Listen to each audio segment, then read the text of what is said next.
Let me now invite Dr. Sarita Bajaj and Dr. Sridhar to come and join me here.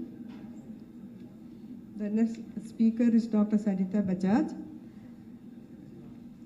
She is the director and professor and head of medicine in MLN Medical College, Allahabad, and president of the South Asian Federation of Endocrine Societies. She's going to talk about NASH and the link to diabetes. It is not uncommon to see abnormal liver function tests in diabetic patients, and we usually attribute that to NASH or to NAFLD. And on the other hand, there is also some information that patients who are not diabetic, who have NAFLD, may have an increased tendency for developing diabetes. So to enlighten us on this topic, let me invite Dr. Sarita Bajaj, please.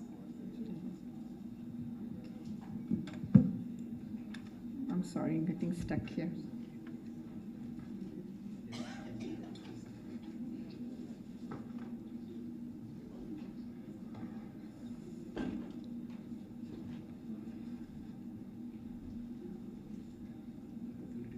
I want to go to the first slide. I'm going too far forward. This should be the first slide. It wasn't working at that time. Okay, thanks. Thank you, Dr. Nair, for the kind introduction. And this is the roadmap that I'm planning to take for my talk. Because I'll be using these words several times, so I thought it's better that I give you the full form for the acronym. So when I say NAFLD, that's non-alcoholic fatty liver disease. And when I say NASH, that is non-alcoholic steatohepatitis. And as far as NAFLD goes, it may be the most common form of chronic liver disease almost across the world. Just a little bit about history. It's not an old disease. A lot of you here in the audience may be just about 34, 35 years old.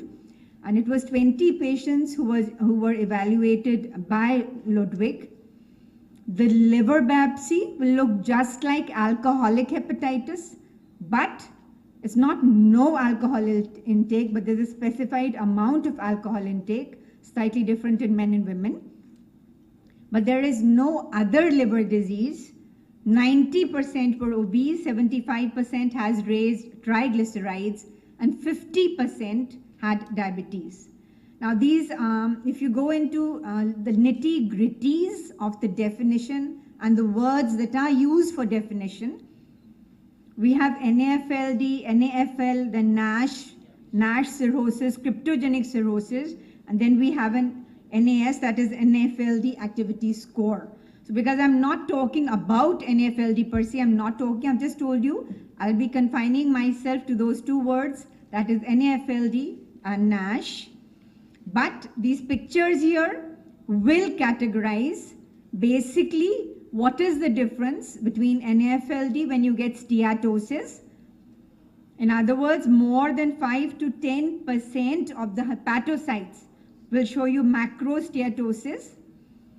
This is NASH without fibrosis, and this is classical cirrhosis, which may be the end stage, and that too has several stages. So basically steatosis, then NASH without fibrosis, and then classical cirrhosis. And one of the very important independent predictors of progression of fibrosis is diabetes per se, apart from the low initial fibrosis stage or a higher body mass index or elevated liver enzymes. Now, if we follow these patients of NASH, about a quarter of them would end up in cirrhosis. About 40% would end up with a liver-related death, and perhaps 2% may just go into subacute hepatic failure or develop hepatocellular carcinoma, which I'll be referring to as HCC. Now, if we take the prevalence of fatty liver per se, across the world, it's about 5% of the population. If you do imaging studies, it may be up to 1/5. and up to 30% of adults in the West would have NAFLD. 1/10 of them would have NASH. In liver biopsy, up to 40%. And if we look at the differences between obese and lean, steatosis is seen in 70% of obese, half as many lean. NASH is seen in about 20% in obese, much less in lean individuals. Now, data from India is very variable from west to east. I have some of my own data from the north, in which ultrasound there was 32% of NAFLD. So it varies whether we're looking at community, whether we're looking at diabetics or those who are centrally obese, but definitely much more associated with diabetes. And over the last 15 years, remember it was discovered just about 35 years ago, and over the last 15 years there's a 75% increase in incidence with diabetes. Again, some more data for you. In the Indian perspective, around 9 to 32% of general population, along with a higher prevalence in overt obesity with diabetes or even pre-diabetes. And the overall prevalence in NACI study was NASH 22%, and again you can see categorically it's much more in the presence of diabetes, metabolic syndrome, obesity, and hypertension. Now, if we look at the risk factors, the ones that are clearly established are obesity, type 2 diabetes, dyslipidemia, metabolic syndrome. However, there is an emerging association with PCOS, hypothyroidism, obstructive sleep apnea, hypopituitarism, hypogonadism, as well as pancreatoduodenal resection. I specified type 2 diabetes, but in type 1 also, they find increased hepatic steatosis based on liver imaging, but we have limited histological evidence. Now, moving on to the part about insulin resistance, the link with diabetes. It is insulin resistance at the level of the liver, which leads to NAFLD. So we have more of free fatty acids, more of TNF-alpha, de novo triglyceride accumulation, and blocking of the fatty acid oxidation. Now, what is the evidence of clinical evidence of insulin resistance? I've already told you that it is more in obese and less in lean. Similarly with NASH. With impaired glucose tolerance, again there's a discrepancy in steatosis versus NASH, and up to 1/3 of NASH may have associated diabetes. Now, this cartoon explains as to the link as to how the mechanisms leading to liver steatosis. Now, we have more of free fatty acids, oxidant species, TNF-alpha, IRS1 serine phosphorylation, more of insulin resistance leading to liver steatosis, and this leads to decrease in the insulin clearance. So insulin resistance occurring in response to a variety of genetic and acquired factors is intimately associated with the development of a steatotic liver. Now, this is a study of 541 urban South Indians with an overall prevalence of 32% NAFLD. A little more than half of the subjects had associated diabetes, and in those with pre-diabetes it was a little less, but yet significantly more. 32.4% with IGT, IFT 27.3%, and normal glucose tolerance about 22%. So overall, at this point in time, I can say that about 40 to 50% of NAFLD would have type 2 diabetes, majority would have insulin resistance, and diabetes is associated with a more progressive fibrosis in NASH, and all patients in whom you diagnose NAFLD should be regularly screened for diabetes. Now, if again, so is it a pathogenic duo? The answer is a categoric yes. So we have persisting systemic insulin resistance. In other words, persisting hyperinsulinemia, selective hepatic insulin resistance on glucose pathways, increasing de novo lipogenesis and then profibrosis. Increasing adipose tissue lipolysis, that includes visceral fat, increasing blood fatty acid levels, again predisposing to NAFLD and its progression to NASH. Again, what are the other factors? If we look at the acquired factors, that is environmental, as was discussed in the morning, genetics and epigenetics. Is it low vitamin D levels? Is it a sedentary lifestyle? Or visceral adiposity, which is accounting for the hepatocyte fat pool? Is it increased inflammation? Is it increased oxidative stress signaling, endoreticulum stress, or increase in free fatty acids? So there are a number of pathogenetic factors which are contributing to both NAFLD and linking it with type 2 diabetes. Now, if we look at the strength of the association, I've already told you that in type 1 diabetes, it is much less. We only have documented simple steatosis. In pre-diabetes, definitely more. And you can see in type 2 diabetes, cirrhosis due to NAFLD is significantly more. So NAFLD per se predicts the development of diabetes. This is a large Korean study. More than 11,000 individuals without diabetes at baseline, where fasting insulin levels were also measured, and they divided them into quartiles. The odds ratio for developing type 2 diabetes in the presence of an ultrasound evidence of fatty liver was 5.05 for the lowest insulin quartile and 6.34 for the highest insulin quartile. So there is enough data that points towards the association between FALD and the incidence of type 2 diabetes. And I can categorically say that it is independently associated with incident type 2 diabetes in most of the studies. Now, let us look at the complications.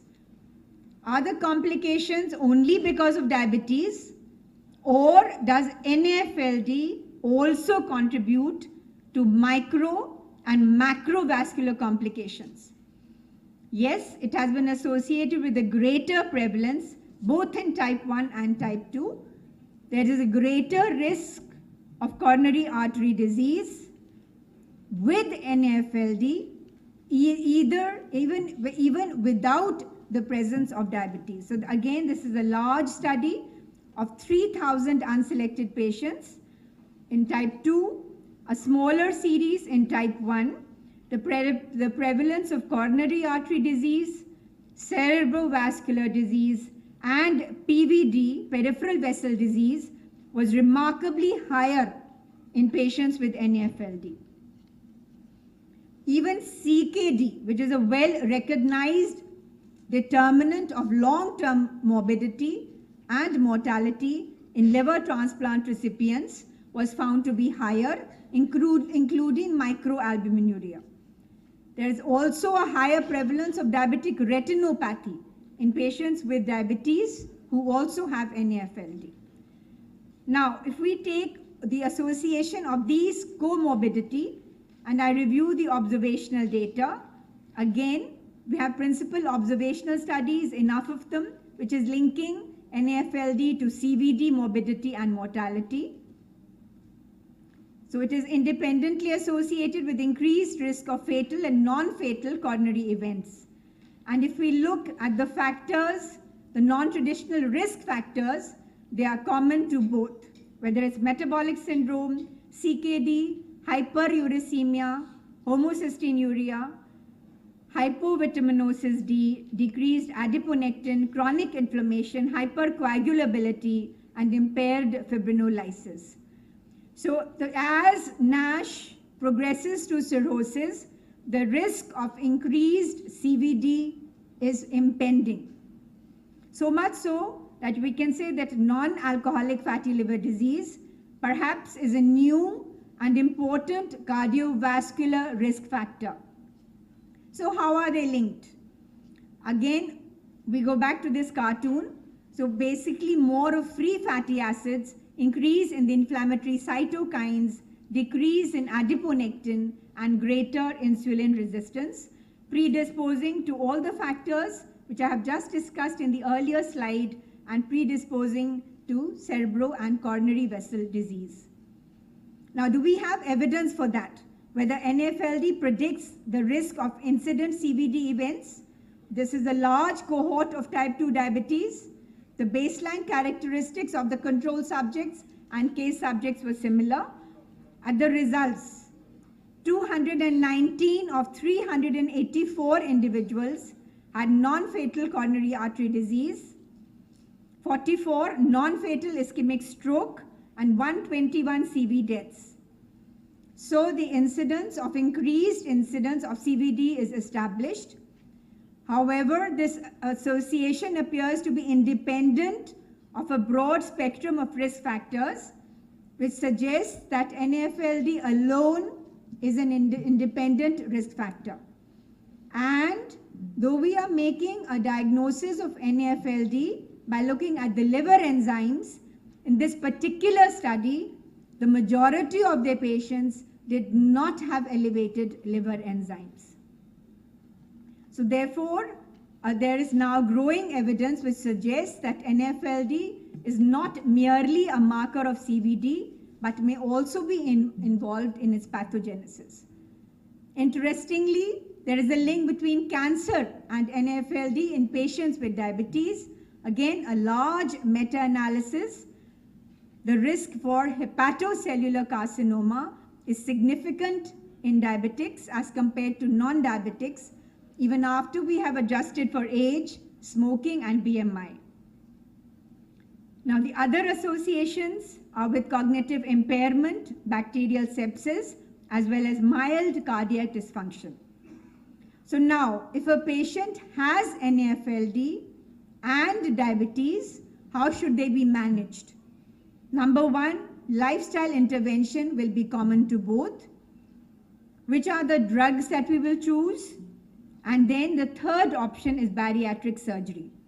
Now the results that I'm now giving are from Frontline Gastroenterology 2014.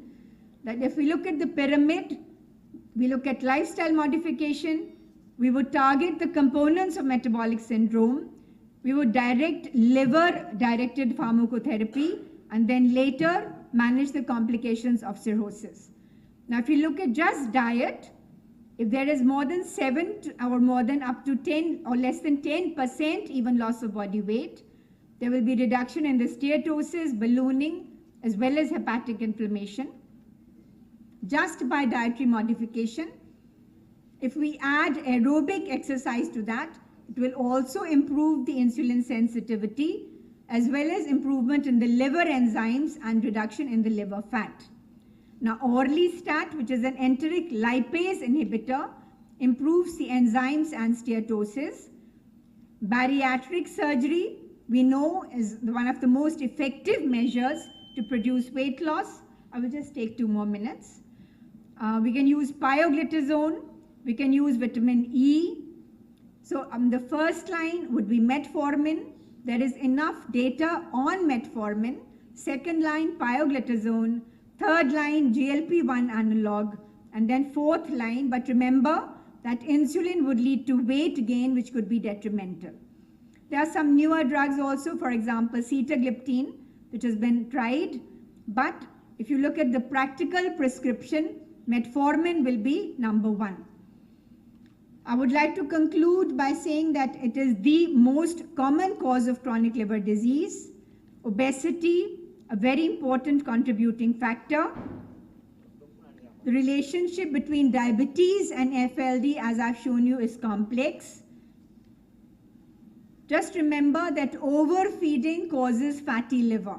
I don't know if you've ever seen or eaten this delicacy, that is pâté foie gras, that is the liver of a fattened goose or duck, which was known to the Romans in the 1st century BC. Now, you've all heard of lavage, but have you heard of gavage? That is, these geese are force-fed so that their liver becomes fatty. And that liver is what is served as a delicacy in pate foie gras. Thank you very much. I would like to invite you all to Allahabad. I'll be organizing the 13th Uttar Pradesh Diabetes Association meeting. If you've never come to Allahabad, please do so. It will be a pleasure to have you there. Thank you so much.